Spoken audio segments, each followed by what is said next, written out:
Hi అండి. Welcome to Vijju home kitchen. ఈరోజు దొండకాయతో ఒక మంచి టేస్టీ రెసిపీనైతే మీకు చూపించబోతున్నాను. సింపుల్‌గా చేసుకోవచ్చండి. ఎలాగో ఇప్పుడు చూద్దాం.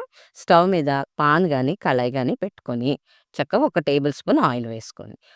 ఆయిల్ హీట్ అయ్యాక ఒక టీ స్పూన్ జీలకర్ర, 2 టీ స్పూన్లు ధనియాలు వేసుకొని వేయించుకోవాలి.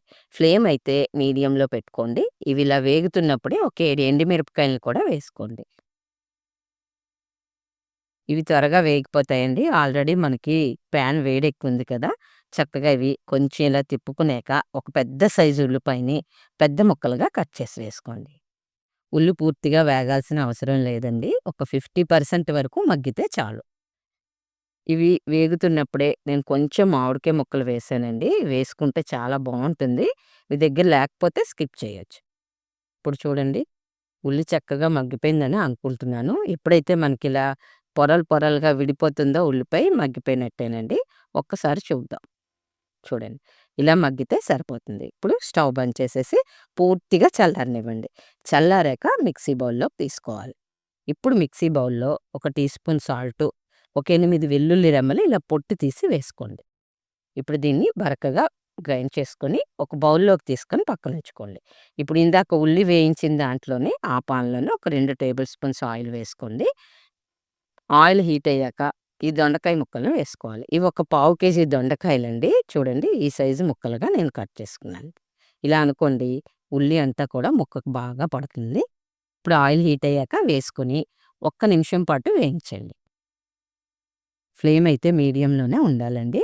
చక్కగా ఇలా వేయించిన తర్వాత ఇందులో కొంచెం కరివేపాకు, అలాగే ఒక పావు టీ స్పూన్ పసుపు, ఈ దొండకాయలకి సరిపడా సాల్ట్ వేసుకోండి. ఇలా చక్కగా స్ప్రింకిల్ వేసుకొని మొత్తం అంతా పట్టే వరకు కలుపుకోండి. ఇప్పుడు కలిసింది కదా బాగా.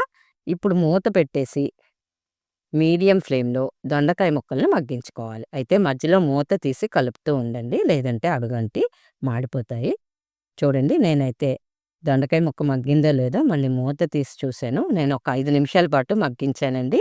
2 నిమిషాలకు ఒకసారి కలుపుకొని మూత పెట్టాను. చూడండి చక్కగా మగ్గిపోయాయి దొండకాయలు. ఒకసారి ఇలా మగ్గితే సరిపోతుంది. ఇప్పుడు ఇందులో ఇందాక మనం గ్రైండ్ చేసి పెట్టుకున్న ఉల్లి కారాన్ని వేసేసుకుందాం. చాలా టేస్ట్‌గా ఉంటుందండి ఈ కూర. సింపుల్‌గా చేసుకోవచ్చు. నేనైతే ఉల్లికారం కొంచెం ఎక్కువే వేసాను. ఎందుకంటే అన్నంలో కలుపుకునేటప్పుడు టేస్ట్‌గా అనిపిస్తుంది మనకి కర్రీ.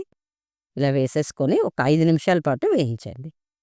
దొండకాయతో చాలా సింపుల్ రెసిపీస్, టేస్టీ రెసిపీస్ ఎన్నో ఉన్నాయండి మన ఛానల్‌లో. కావాలంటే మీకు లింక్స్ అయితే నేను డిస్క్రిప్షన్‌లో గాని, కామెంట్ సెక్షన్‌లో గాని పెడతాను. మీకు టైం ఉన్నప్పుడు ఒకసారి వాచ్ చేయండి. చూడండి ఇది మీడియం ఫ్లేమ్‌లో ఒక 5 నిమిషాల పాటు వేయించండి.